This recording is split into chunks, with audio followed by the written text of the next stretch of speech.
This thrilling story begins with a researcher named George, who is sleeping with his wife Pam. Suddenly, a disturbance outside wakes him up. Shocked, George looks out and sees strange northern lights glowing brightly in the middle of the city, something no one had ever witnessed before.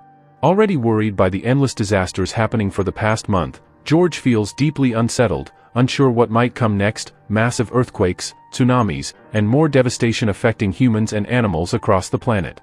The next morning, George and Pam head to their research company. George feels disturbed, but his senior suddenly hands him his child to take care of for a while. George and Pam had no children yet, though they were planning, but their research never gave them enough time together. Holding the child, George shows him a plastic Earth model, explaining how the planet's outer layer is full of heavy metals like iron and nickel. He says Earth's rotation keeps the magnetic field alive, making life possible and oxygen-rich environments sustainable. Without that field, and if Earth ever stopped spinning, humans and animals would be wiped out instantly. Pam soon arrives, quickly taking the child away, not wanting George to explain such frightening things to a kid. Their senior collects his child, while Pam, stressed about upcoming meetings and the company's ongoing issues, insists George focus on their corporate problems instead of disasters. George informs her that his research shows the North Pole has completely shifted, reversed, in fact, something that had happened centuries ago, and a clear sign of a looming catastrophe. But Pam explains this is not the right time to tell the board. The company is already struggling after solar storms damaged many electricity generators, leaving power outages across regions. Her priority is to solve that crisis, not feed panic. If they bring up unrelated theories, both could lose their jobs. She suggests George publish his findings in newspapers or magazines instead. George grows upset but feels devastated when Pam reveals she had a miscarriage, realizing the pain she's been carrying while both desperately wanted children. This makes George resolve to support her. As they leave for the board meeting, a small earthquake suddenly hits, terrifying everyone, though the company continues with business. The boardroom is full of members, including the CEO and representatives from different countries, all concerned about failing generators and strange changes in Earth's magnetic field.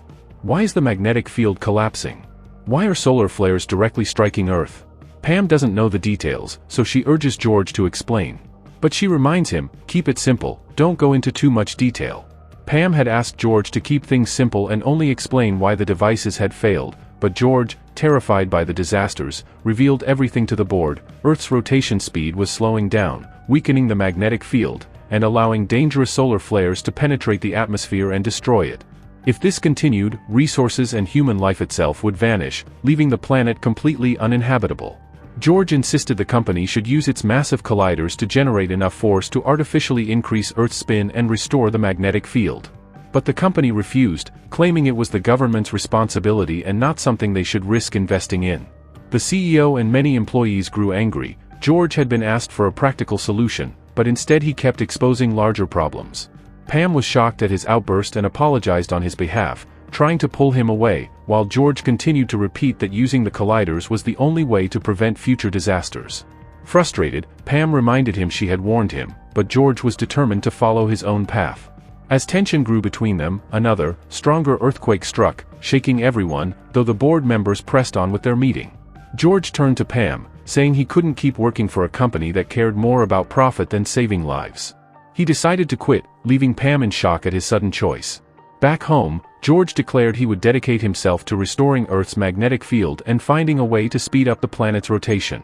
But Pam refused to follow him. Her career and company meant everything to her, and walking away would destroy everything she had worked for. Their paths were clear, they could no longer move forward together. George, saddened, recalled how his own father was a terrible drunk but his mother had stayed loyal to him until the end. He had hoped Pam would do the same. But the situation forced them apart. When Pam asked what would become of their marriage, George silently removed his wedding ring and placed it on the desk, a painful sign their marriage would not last. Heartbroken, he left, while both stared at each other one last time. Years passed, and disasters grew far worse. Earthquakes tore the ground open, global warming melted the icebergs, and tsunamis swallowed entire cities. The magnetic field became so unstable that solar flares struck directly, burning human skin on contact. Pam sat in her office watching endless disaster reports on the news, maps showing the shifting magnetic field, and realized George had been right all along. He had warned them years ago, urging everyone to prepare, but now it was too late. Pam couldn't understand, so she tried to reach out to George. She immediately tracked his location and traveled to him. George had been gathering supplies to load onto a boat and head away from the water route. He thought being on a boat might be safest, even with tsunami risk, since it would keep them above ground. George was glad to see Pam, but she urged him to report his information to the company, insisting they would help. George had no faith in them. As George packed the last of his gear, a sudden flood swept in and began to drown their things. He told Pam to get into the boat because it would be carried away. She survived, but George struggled in the water. He cut the rope holding the boat so it could float free, and soon both were aboard. After that ordeal they embraced, knowing they couldn't be apart and would survive together no matter what. George told Pam that for now they had to focus on surviving these disasters and help as many people as possible. Pam agreed, and they set off in the boat, picking up survivors, children and teenagers, along the way.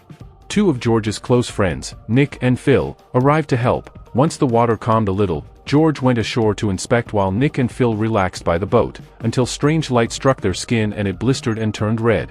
George rushed everyone back inside the boat. Nick and Phil's skins were badly burned, clearly from solar flares. The atmosphere around Earth had become so weak that solar flares were striking directly, and everyone could see the deadly effects.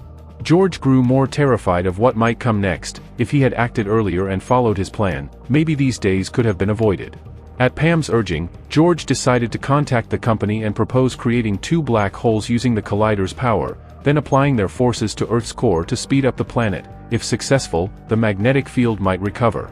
George apologized to Pam for leaving her years ago, and they reconciled. For now they headed by water toward New York City, where one collider remained, while George planned to go to France for the second collider so they could both activate them together. After many hours they reached New York, but the company's collider was submerged. They had to find a way into the facility and remove debris. Everyone from the boat joined to help. The company had erected large barriers to hold back water, but a tsunami could easily sweep them away.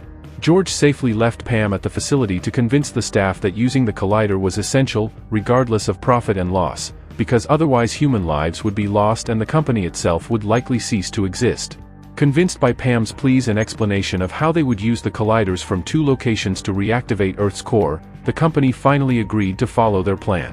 George had also set out with a few companions to reach the second collider, but the danger was that if more disasters struck along the way, the plan would completely collapse.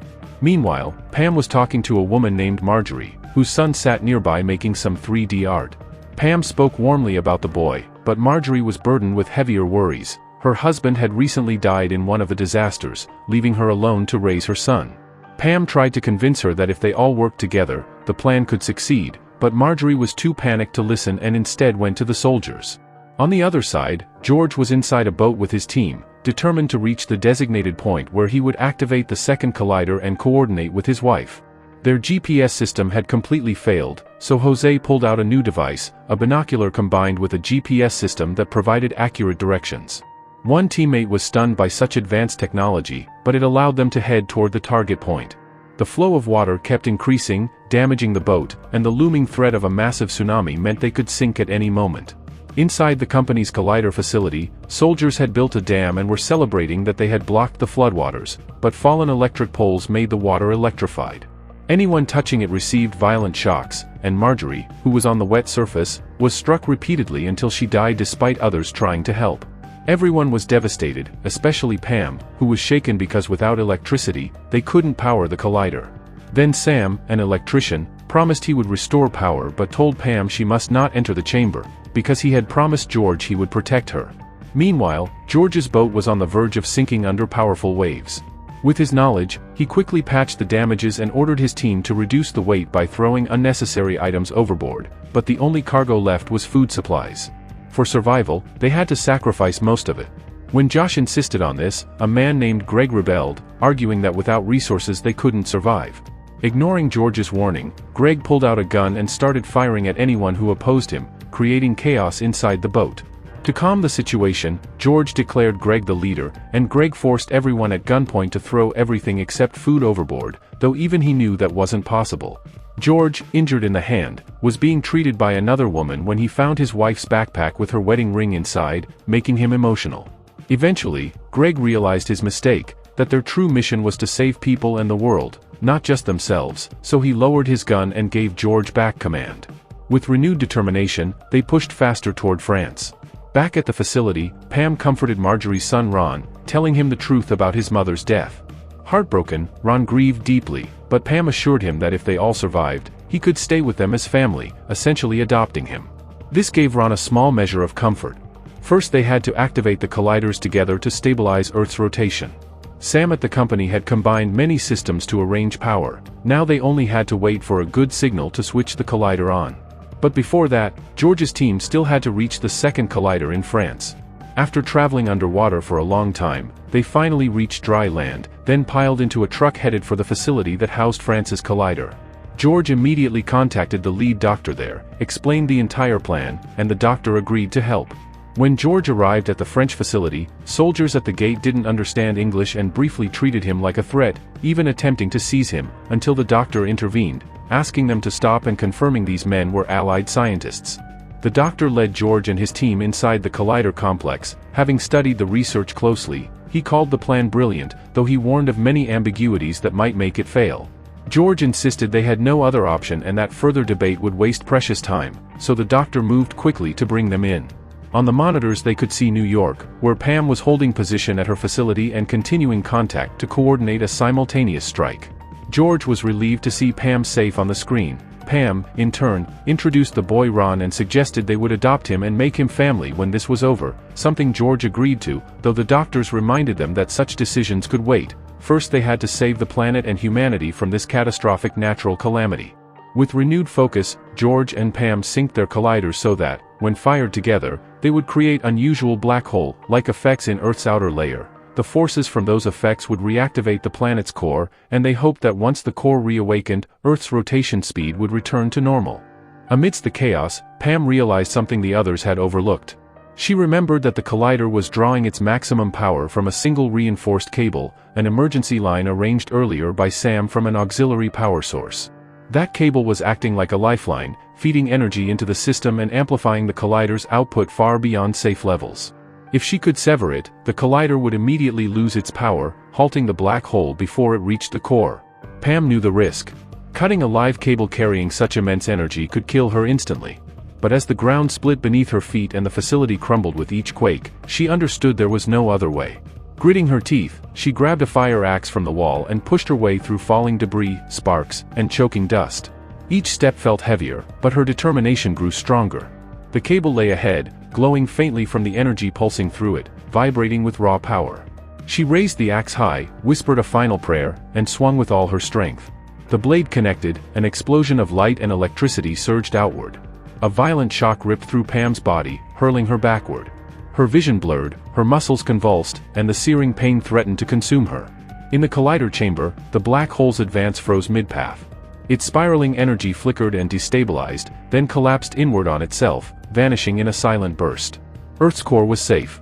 Back in France, Dr. G and his team stared at the readings in disbelief before erupting into cheers. The monitors confirmed it, the magnetic field had stabilized, the rotation had normalized, and the worst disaster in human history had been averted. George's crew was overwhelmed with relief, exchanging exhausted embraces. They had done it. They had saved the planet. But George couldn't celebrate. His heart was heavy with fear for Pam. He knew the electrical surge from that cable might have been too much for her to survive. Tears welled in his eyes as he lowered his head, grief pressing down on him. He had prepared himself for the worst, that his wife had sacrificed her life for Earth. Then, against all odds, a call came through on the comm line. George snatched it up, trembling, hoping desperately to hear Pam's voice. But instead, it was Ron, sobbing. The boy tried to explain through tears that Pam wasn't responding, that she had collapsed after cutting the cable. George's world shattered. He and Ron were both alone, mourning together over the line. Yet fate had other plans. Moments later, soldiers at the New York facility found signs of life. Against all odds, Pam was still breathing. Bruised, burned, and weak, she had somehow survived the massive surge. Carefully, they lifted her and gave her a communicator. Her faint voice crackled through the line, and George's sorrow turned instantly to joy. He broke down again, but this time with relief, apologizing for ever leaving her and swearing that he would never abandon her again. Pam, despite her exhaustion, smiled softly. She reminded him that they had a new purpose now, not just for themselves, but for Ron, the boy who had lost everything. Together, they would adopt him, build a family, and move forward from the ruins. Dr. G and his team praised George, Pam, and their allies for saving humanity. But even in victory, a lesson weighed heavy on everyone's minds. If leaders and corporations had listened earlier, if they had acted before Earth reached the brink, so much pain and loss could have been avoided. Humanity had been given a second chance, and this time, they could not afford to ignore the natural laws of their planet in pursuit of greed or progress. Tears streamed down his face as he whispered apologies for leaving her behind and vowed never to do so again. Pam, though weak, managed a faint smile. In that moment, George suggested something that surprised even himself, that they adopt Ron and make him their son. Pam's eyes filled with warmth, and despite her pain, she whispered her agreement. For the first time amid the chaos, hope felt real. Together, they dreamed not of glory or power, but of a better life, a family forged out of survival, love, and second chances. The global disaster had ended, but its scars remained. The tragedy carried a warning etched deep into humanity's memory. Had the company and the scientists listened to George's warnings earlier, much suffering could have been avoided. The lesson was now clear. In the pursuit of progress, mankind must never ignore the natural laws of Earth. To do so would only invite greater catastrophes. And so, the story closes, not with destruction, but with survival, love, and a solemn promise for the future.